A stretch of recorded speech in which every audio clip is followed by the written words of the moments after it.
Kita itu tidak bisa bernisbat di dalam hidup ini kecuali kepada Allah Ta'ala. Coba mau bernisbat kepada siapa, terhubung kepada siapa coba? Asal usul kita itu Allah Ta'ala. Langit dan bumi tak melahirkan kita. Bahkan hakikatnya bapak dan ibu kita tak melahirkan kita. Hakikatnya kita datang dari Allah Ta'ala, menyusuri medan kehidupan ini, menyusuri hari-hari bersama dengan Allah, dan tujuannya adalah Allah Ta'ala belaka.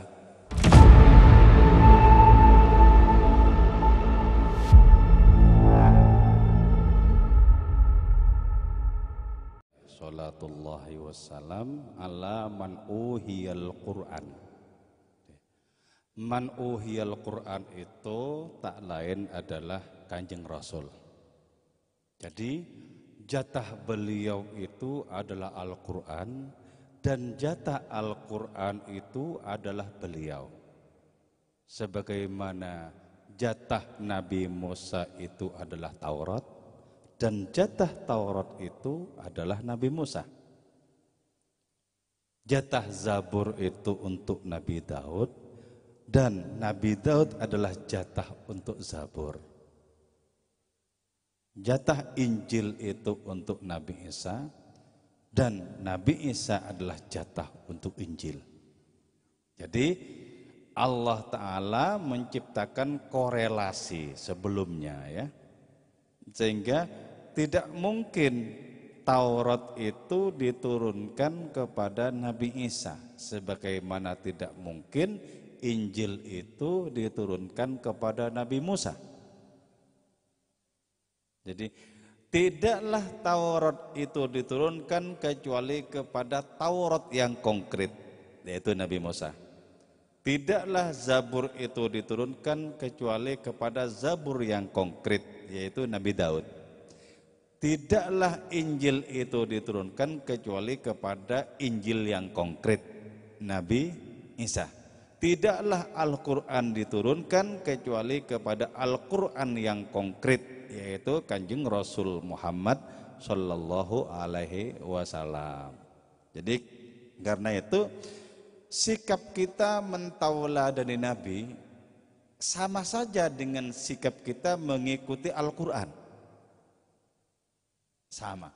Jadi merayakan Al-Quran dengan pembacaan dan amal yang penuh ketulusan sama saja dengan merayakan Kanjeng Rasul dengan mentauladani beliau di dalam kehidupan kita sehari-hari. Sama. Nah, sekarang begini ya. Bukankah merupakan sesuatu yang sangat menakjubkan ketika Al-Quran itu mendatangi diri kita?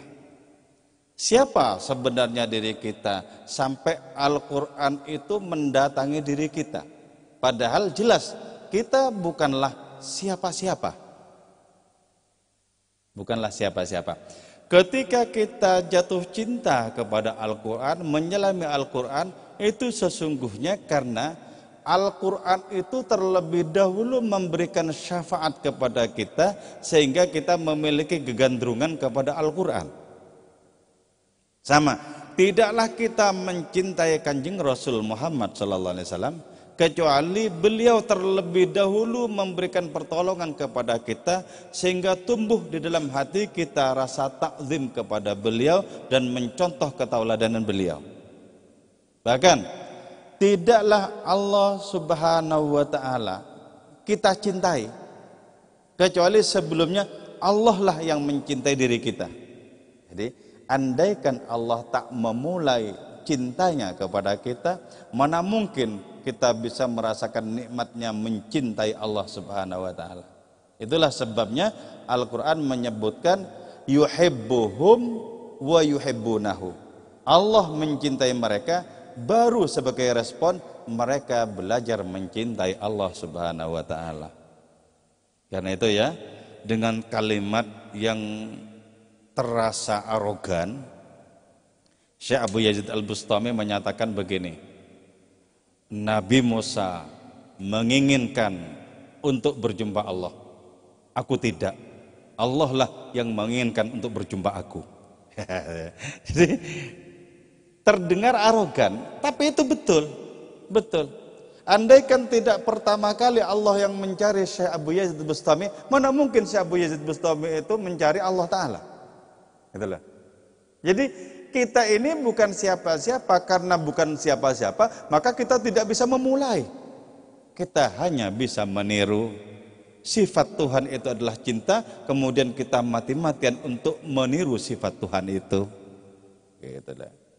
Jadi karena itu, di dalam memaknai sebuah ayat ya, yaitu huwallazi yusalli alaikum, dialah Allah Ta'ala yang di dalam pemaknaan lazimnya yang telah memberikan rahmat kepada kalian.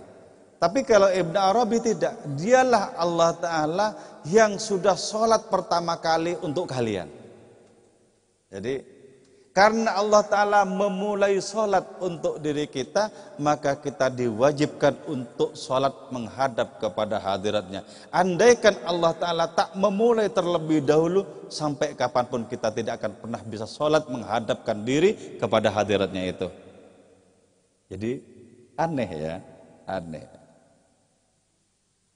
Jadi karena itu Syekh Umar Al-Hafid Al-Farid ya, Syekh Ibnul Umar Al-Farid, seorang sufi dan penyair dari Mesir, itu menyatakan begini, wa abayatlu illa yusufah husnuha. Jadi Allah Subhanahu wa Ta'ala itu enggan untuk menurunkan keindahannya kecuali kepada Nabi Yusuf di zamannya ya. Artinya apa? Bukankah dengan demikian kemahaindahan Allah Ta'ala itulah yang mengikuti Nabi Yusuf? Bagaimana mungkin Rabbul Alamin itu mengikuti salah satu partikel, salah satu ciptaannya? Itu ya.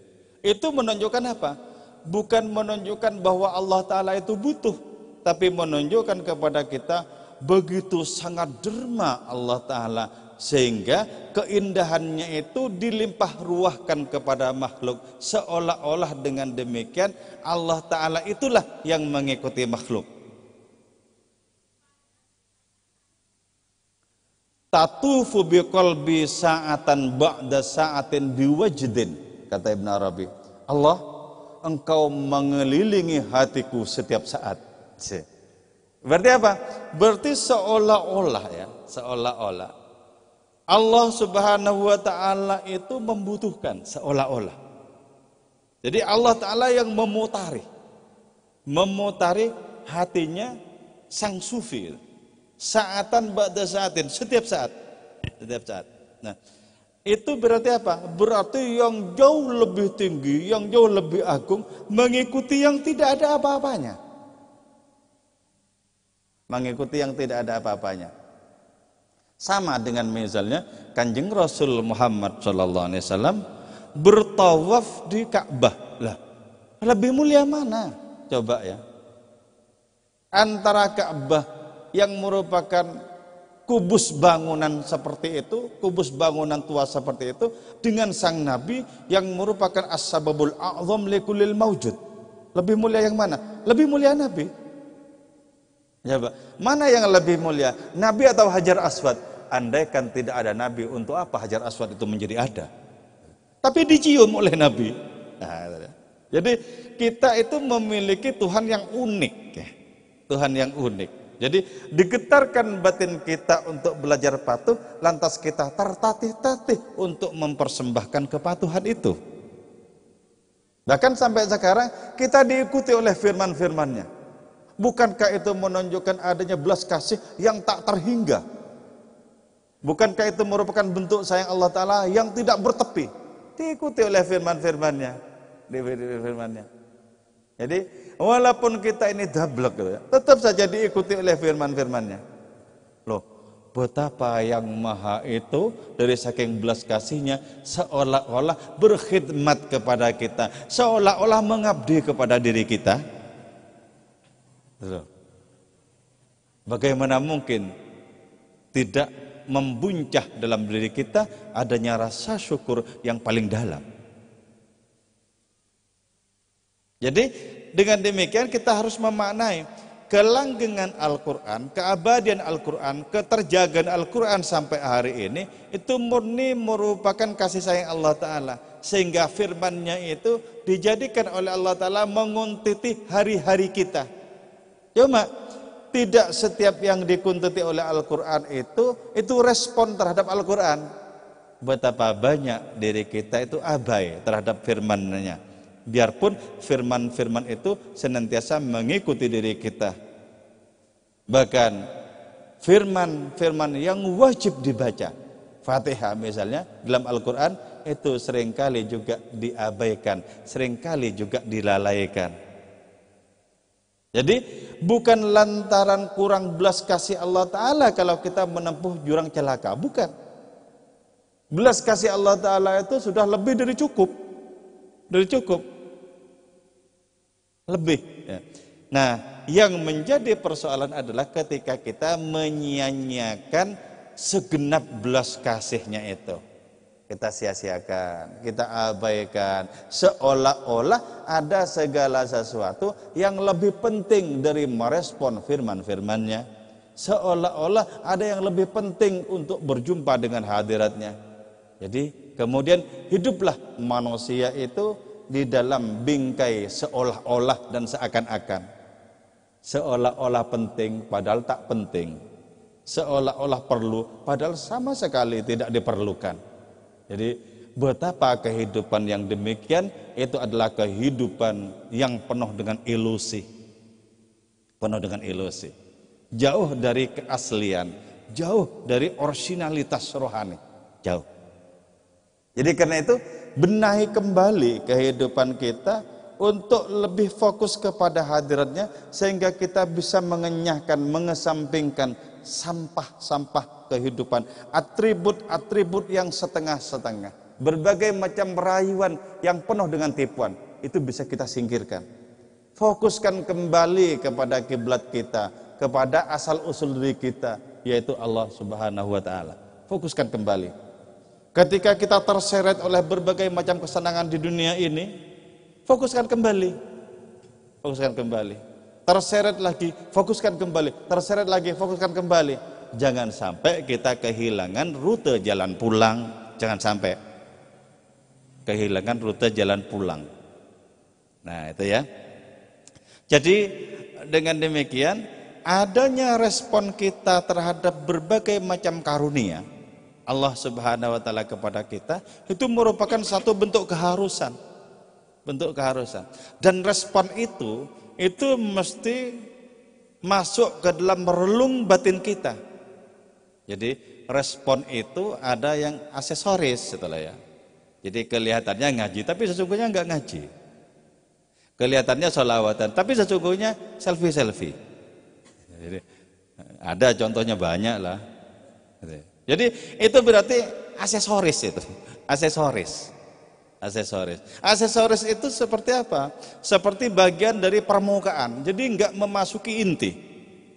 Tidak memasuki inti. Aksesoris seperti itu. Jadi kita itu memiliki lapisan-lapisan kehidupan diri kita. Temukan lapisan terdalam, maka lewat lapisan terdalam itu kita bisa memiliki koneksi dengan Allah Subhanahu wa Ta'ala. Memiliki koneksi. Jadi temukan bagian terdalam, dimensi batiniah kita, originalitas diri kita.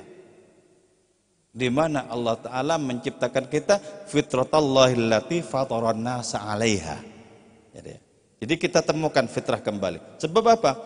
Kehidupan ini terdiri dari gulungan-gulungan kabut. Jadi kabut bergulung-gulung membuat penglihatan semakin tidak jelas. Sehingga ketika tidak jelas menjadi kebolak-balik, mana yang inti, mana yang profan, mana yang hakiki, mana yang hanya permukaan, kebolak-balik. Nah, ketika kebolak-balik seperti itu ibaratnya seperti Google Map yang sudah runyam itu. Belok kanan padahal nggak ada belokan kanan. Ya. Belok kiri nggak ada belok kiri. Wah, ini sudah mulai mabuk Google Map ini. Nah, itu pusatkan kembali. Pusatkan kembali. Pusatkan kembali. Nah, pusatkan lagi gitu loh. Kembali ke pengaturan awal. Nah, manusia mengalami hal-hal yang seperti itu.